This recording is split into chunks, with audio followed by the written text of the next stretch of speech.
just some, bad feeling, if not bad blood, about a majority of other African countries, that is towards Kenya. Why is it so? I almost want to feel like, has the East African community also painted Kenya as that big, bad big brother, such that this is slowly and slowly creeping to the minds of other, brothers in the continent? And I mean, we witness times like what we witnessed during the African Union Commission chairmanship, where the Right Honorable Raila Odinga could not clinch this seat, and some people argued it's because there's something that does not sit right with the rest of the people or the rest of the countries in the continent in regards to Kenya. Well, on the issue of Raila and the AU, I think that was Kenya's doing. It had nothing to do with the other people. Okay. It was blunders on our part. All right. But the difference, the way they look at Kenya, can be stretched all the way back to the colonial experience. You see, Tanganyika, as it used to be called, had multiple colonial experience. The German colonial structure, and then the League of Nations and the United Nations, officially as a mandate territory and trust territory, under the British on behalf of both bodies. Okay. Uganda was supposedly a protectorate with the Kabaka and a few kings here and they're allowed to do a few small things as long as they keep on obeying what they're told. But this place, which they called Kenya, was a colony for the settlement of white people. Okay. And to enjoy it. They used to say this place was paradise on earth. Now, during those periods, there were instances of friction.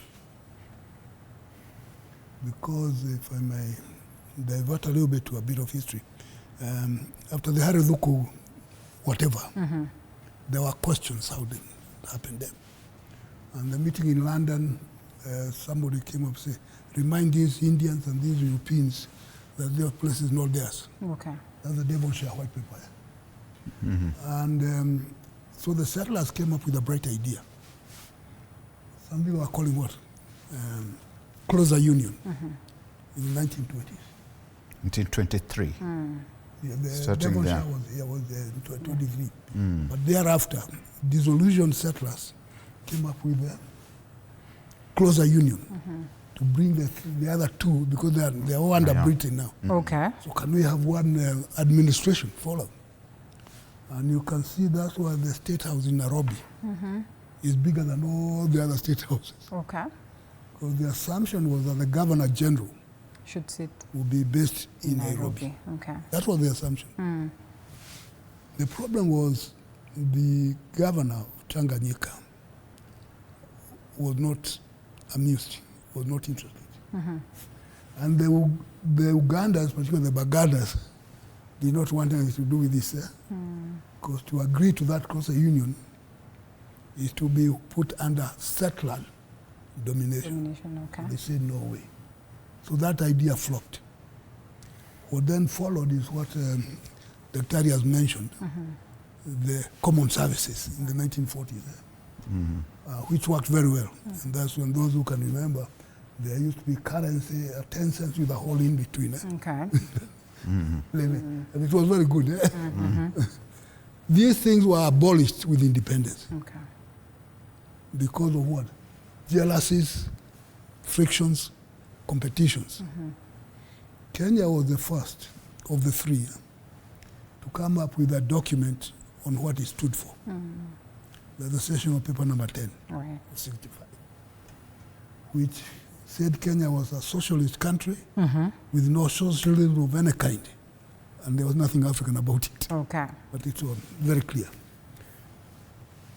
Nyerere was second with his Ujamaa 2 years later, making it very clear that what they stand for is very different from what Kenya stands for. Kenya stands for. Okay.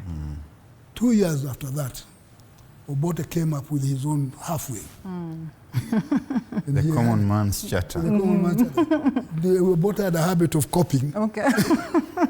And still could not copy to the last. You could not do it properly. Yeah? Okay. And as a result, a lot of Kenyans were harassed in Uganda for being capitalistic. Yeah? Okay. So you have these problems exactly. Kenya is the enemy. Okay. Even when you are talking about federation. And when that is the case, it doesn't matter where you go. Okay. The feeling is that if you allow the Kenyans, they will acquire everything. Okay. So stop them.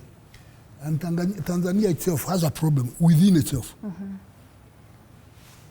Zanzibar and the mainland are at loggerheads most of the time. Yes. And I don't know whether Barak you've experienced. I once tried to travel from Dar es Salaam to Zanzibar. And they created problems. Hii jina sila hapa hili.